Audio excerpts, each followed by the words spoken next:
Depois de dar show na Serra Gaúcha, o Internacional tem o final de semana livre para se preparar para a próxima rodada do Brasileirão. Enquanto isso, o Celeiro de Ases tem um sábado de grenais nas categorias Sub-15 e Sub-20, e também nesse sábado as gurias coloradas da categoria Sub-15 irão a campo pela terceira rodada do Campeonato Estadual Feminino. Além disso, nesse sábado, dia 7 de setembro, também será de colorados e coloradas ligados na tela do Sport TV, já que a partir das 22 horas será transmitido o documentário Gigantes. O Boletim Colorado por Estrela Bet está no ar, um resumo da agenda do Clube do Povo. Em uma de suas melhores atuações na temporada, o Inter conquistou 3 pontos maiúsculos no domingo passado no Alfredo Jaconi. Diante do Juventude, o Clube do Povo disputou o confronto da 25ª rodada do Brasileirão e conquistou a vitória pelo placar de 3-1. Rafael Borré, em bonito cabeceio após cruzamento de Bruno Tabata, abriu o placar aos 29 minutos do primeiro tempo. 4 minutos depois, o Colorado ampliou com Gabriel Carvalho, completando linda jogada coletiva. Pelo lado esquerdo de ataque, Bruno Tabata, Wesley, Thiago Maia e Bernabé envolveram a marcação com uma rápida troca de passes e Thiago Maia teve liberdade num cruzamento rasteiro que encontrou Gabriel Carvalho, inteligente na segunda trave. A cria do Celeiro de Ases teve só o trabalho de completar para as redes e marcar o seu primeiro gol como atleta profissional do Clube do Povo. Já no segundo tempo, Bernabé também desencantou com a camisa vermelha. Depois de jogada de Wesley, ele ficou com a sobra de corte parcial da marcação e soltou a bomba de perna canhota para marcar o terceiro do Internacional. Nos acréscimos, Luiz Oyama descontou para os donos da casa, mas em nada impediu que o Inter conquistasse 3 pontos e continuasse subindo na tabela de classificação. O Internacional ainda tem 3 jogos atrasados no Campeonato Brasileiro e soma, nesse momento, 32 pontos na classificação. O Clube do Povo que volta a campo na próxima quarta-feira, dia 11 de setembro, no Beira-Rio, contra o Fortaleza, em duelo atrasado da 19ª rodada do Campeonato Brasileiro. O confronto já conta com check-in aberto para sócios e sócias e a venda de ingressos para associados e associadas começa no próximo domingo. Tudo isso via Mundo Colorado, mundocolorado.com.br. Garanta sua presença e jogue junto com o Inter. Nos últimos 3 jogos, o Colorado conquistou 7 pontos e é com o objetivo de dar continuidade a essa subida na tabela que o Inter conta com o apoio de cada um de nós no Beira-Rio. E esse jogo contra o Fortaleza pode ser o primeiro de Brian Aguirre com a camisa do Internacional.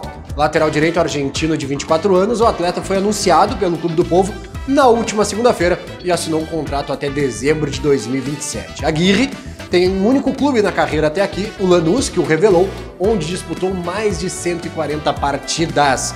No Lanús, inclusive, Aguirre e Bernabé foram companheiros de equipe e agora se reencontram no Beira-Rio. Brian Aguirre já, inclusive, concedeu a sua primeira entrevista como jogador do Internacional, entrevista exclusiva para o canal do Inter, na qual falou da expectativa e da alegria em assinar contrato com o gigante do futebol brasileiro.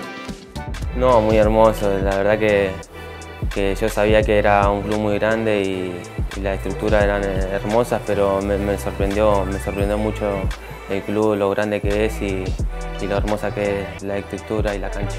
A categoria Sub-15 do Celeiro de Ases está em vantagem na luta por vaga na final do Gauchão. Sábado passado, no CT Alvorada, o Inter venceu o primeiro Grenal da fase semifinal pelo placar de 2-0. João Bezerra marcou 2 vezes e garantiu essa importante vantagem que agora será posta à prova no jogo de volta. Sábado agora, dia 7 de setembro, às 10 da manhã, Grêmio e Internacional decidem quem avançará para a decisão, que do outro lado terá ou Lajeado ou Juventude, e o Lajeado dentro de casa também abriu vantagem no confronto. Pouco mais tarde, às 15 horas, o CT Dourado e Eldorado do Sul recebe outro clássico Grenal, esse válido pelo Campeonato Gaúcho Sub-20.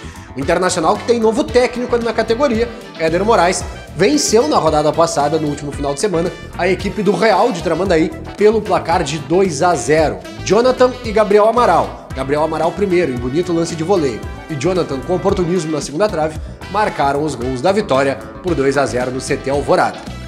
O Grenal da categoria Sub-20 no CT Dourado não será o primeiro jogo de Éder Moraes à frente do Sub-20 Colorado. Isso porque, na última quarta-feira, o Internacional, em duelo da Copa FGF, pela segunda rodada, enfrentou o São Paulo de Rio Grande e, na nossa casa, vencemos pelo placar de 5-0. Marlon, atacante recém-chegado do Ituano, Clayton, lateral direito da categoria Sub-20 desde o início da temporada, Iago Noal, jogador que também integra a categoria Sub-17, já foi relacionado para jogos do profissional. Rodriguinho e Alexandro marcaram os gols da vitória de 5-0 no CT Alvorada sobre o São Paulo de Rio Grande. Foi essa partida de estreia do Éder Moraes à frente do Sub-20. O Inter anunciou na semana que passou mudanças na estrutura de seu departamento de futebol profissional e da base a partir do momento em que Pablo Fernandes, antes técnico do Sub-20 Colorado, foi promovido à função de auxiliar técnico fixo da categoria profissional. Com isso, Éder Moraes, que treinava o Sub-17, assumiu o comando do Sub-20 e Fábio Sonhudo, técnico do Sub-15, assumirá a categoria Sub-17. Mas ele assumirá o Sub-17 após a disputa do Gauchão Sub-15. O Colorado está na luta pelo título e, como dissemos há pouco, em vantagem na fase semifinal. Por fim, Caetano Ramos, hoje responsável pela formação e desenvolvimento dos atletas da categoria Sub-12, é quem assumirá o Sub-15 após a disputa do Campeonato Gaúcho. Essas as mudanças na estrutura do Departamento de Futebol Profissional e da base do Internacional. Já para as gurias coloradas, o Sub-15 irá a campo nesse sábado às 15 horas contra o Flamengo de Tenente Portela, fora de casa, em partida da terceira rodada da competição. O campeonato é disputado por 5 times, ou seja, cada rodada um time folga, e o Internacional folgou exatamente na segunda rodada. Portanto, as gurias coloradas não vão a campo desde a estreia, quando venceram no estádio da PUC o Grêmio pelo placar de 3-1. Na ocasião, Laura Dupont, 2 vezes, e Joana marcaram os gols da vitória do Clube do Povo.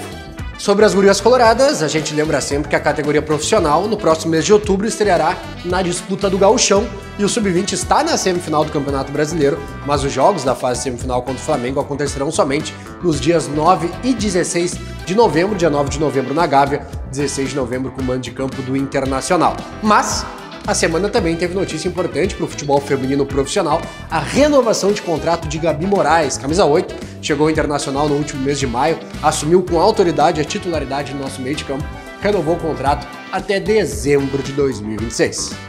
Neste sábado, dia 7 de setembro, após o troca de passes, por volta das 22 horas, irá ao ar no Sport TV o documentário Gigantes, obra produzida pela equipe de comunicação do Internacional, que acompanhou de perto os trabalhos de reestruturação e reconstrução da estrutura colorada após as enchentes do mês de maio. Ao todo, o Clube do Povo passou 70 dias sem disputar uma partida no Beira-Rio e 115 dias sem poder treinar no CT Parque Gigante. E essas estruturas foram afetadas em diferentes níveis, exatamente pela maior catástrofe ambiental da história gaúcha.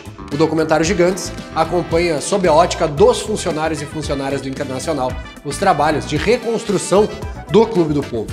E foram trabalhos realizados de maneira incessante, 24 horas por dia, 7 dias por semana, envolvendo 600 colaboradores e que resultaram no simbólico retorno da nossa casa e também do CEP do futebol do Internacional, que é o CT que fica às margens do Guaíba. Repassados os principais destaques da Semana Colorado e também projetados os compromissos que estão por vir no nosso calendário, o Boletim Colorado abre agora o Momento Estrela Bet.